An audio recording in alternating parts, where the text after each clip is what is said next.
ஆதி காலத்திலிருந்து மனிதர்கள் தாவரங்களை அடிப்படையாக கொண்டேதான் வார்த்தைகளை உருவாக்கி பயணித்திருக்கிறார்கள் என்பதற்கு வார்த்தைகளின் பரிணாமமே ஒரு சான்றாக இருக்கிறது.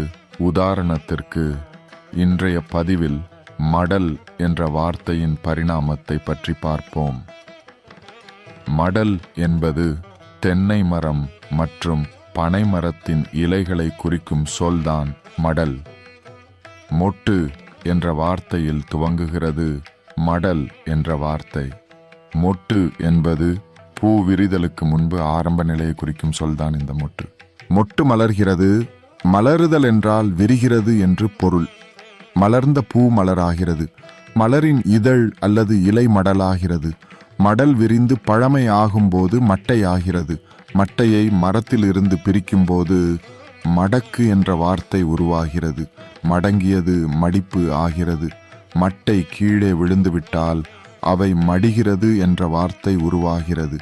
மடிகிறது என்ற வார்த்தை மரணிக்கிறது என்றாகி மரணம் என்று மாறுகிறது. பின்னர் மக்கு, அதாவது மக்கி போதல் என்ற வார்த்தையாக மாறுகிறது. மட்டை என்ற வார்த்தை மரணத்தை குறிக்கும் வார்த்தையாகத்தான் இன்றும் இருக்கிறது. மடக்கு என்ற சொல்லில் இருந்து மடங்கு என்ற சொல் தோன்றுகின்றது. ஒரு குச்சியை மடக்கி ஒடிக்கும் போது 2 மடங்காக மாறுகிறது. வயிற்றில் மடிப்பு இருப்பதால் மடி என்ற சொல் இடுப்பை குறிக்கும் சொல்லாக மாறுகிறது. உதாரணத்திற்கு மடிப்பணம், மடிப்பிச்சை, சேலை மடிப்பு என்ற வார்த்தைகள் உருவாகிறது. மடி என்ற சொல் இடுப்பு என்று ஆனதால் மாட்டின் இடுப்பில் பால் காம்பு இருப்பதால் மடி என்றும் மடு என்றும் ஆனது.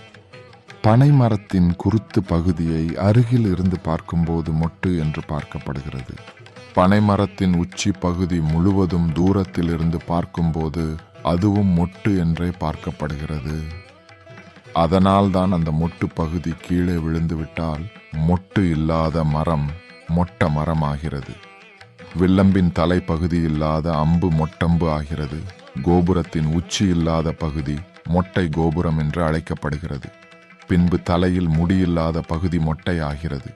பின்னர் மொட்டை என்பது எதுவும் அற்ற நிலை என்று பொருள் மாறுகிறது. அதாவது மொட்டச்சி, மொட்டபய, மொட்டை வசனம் என்று மாறுகிறது. மொட்டு என்பது ஆரம்ப நிலை பிறப்பை குறிக்கிறது. மட்டை என்பது இறுதி நிலை இறப்பை குறிக்கிறது. நமது தமிழ் மொழி எந்த அளவிற்கு வளத்தோடு ஒரு வார்த்தை பிறப்பிலிருந்து இறப்பு வரை எப்படி பரிணமித்து இருக்கிறது என்பதை மக்களே சிந்தியுங்கள்.